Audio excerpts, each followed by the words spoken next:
બંને પોતાના ચંપલ ઉતારી અને દબાતા પગે ચોરી કરવાના ઈરાદે હોટલ લોર્ડ્સ ઇન અને હોટલ લેન્ડમાર્ક જે ચિલોડા સર્કલ ખાતે આવેલ છે એમાં બદ ઇરાદાથી ચોરી કરવાના બહાને ચોરી કરવા માટે ખાસ આવે છે.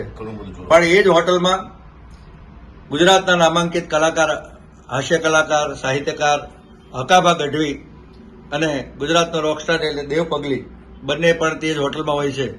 થોડો ઘણો અવાજ થતા હકાભા અને દેવ પગલીને શક જાય છે કે બહાર કંઈક અવાજ થઈ રહ્યો છે, તો લાવો બહાર જઈને જોઈએ શું થઈ રહ્યું છે. એ સમયે જ આ બંને ચોર હોટલની બહાર સ્થિત ગણપતિ મહારાજની 15 થી 20 કિલોની પંચધાતુની પ્રતિમા છે એની ચોરી કરવાના ઈરાદાથી ગણપતિ મહારાજની મૂર્તિ ઉપાડે છે. અને એ જ સમયે અચાનક હકાભા અને દેવભાઈ પગલી બંને હોટલમાંથી બહાર આવશે અને બંને ચોર મૂર્તિનો દાદરા ઉપર ઘા કરી અને નાસ્તા ફરતા દેખાઈ આવે છે.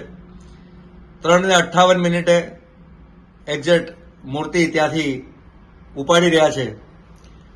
અને આપ જોઈ શકો છો આગળ સીસીટીવીમાં કે હકાભા ગઢવી એકદમ જ હોટલના દરવાજાથી બહાર નીકળી અને બંને ચોરને ભગાડશે.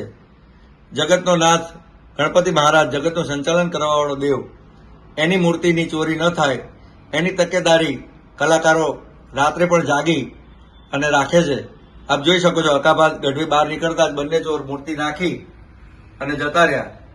દેવ પગલી એમની પાછળ જવા માટે પ્રયત્ન કરે છે કે ભાઈ ચોર હજી નીચે પહોંચ્યા નહીં હોય એ માટે લિફ્ટમાં બેસી અને દેવ પગલી અને હકાભા અંદર હોટલમાં ચેક કરે છે કે બીજું કઈ ચોરી થયું છે અને તરત એવો લોકોની પાછળ જઈ રહ્યા છે. આપ જોઈ શકો છો.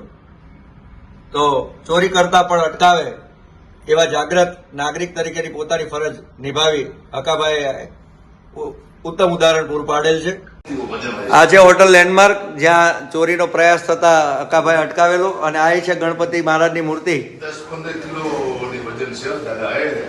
પુનઃસ્થાપન ગણપતિ શ્રીનું હકાભા કરી રહ્યા છે. આ જે એ જ મૂર્તિ છે જેને ચોર રાતે ફેંકી અને જતા રહેલા. હકાભા આપ શું કહેશો આ ચોરી વિશે? મોટી વજન વાળી છે ને માથે ભાગ્યા એ ત્યાં ઘા કરી દીધો, ગણપતિનો ઘા કર્યો એટલે આપણે પાછી અહીંયા મૂકી દીધી.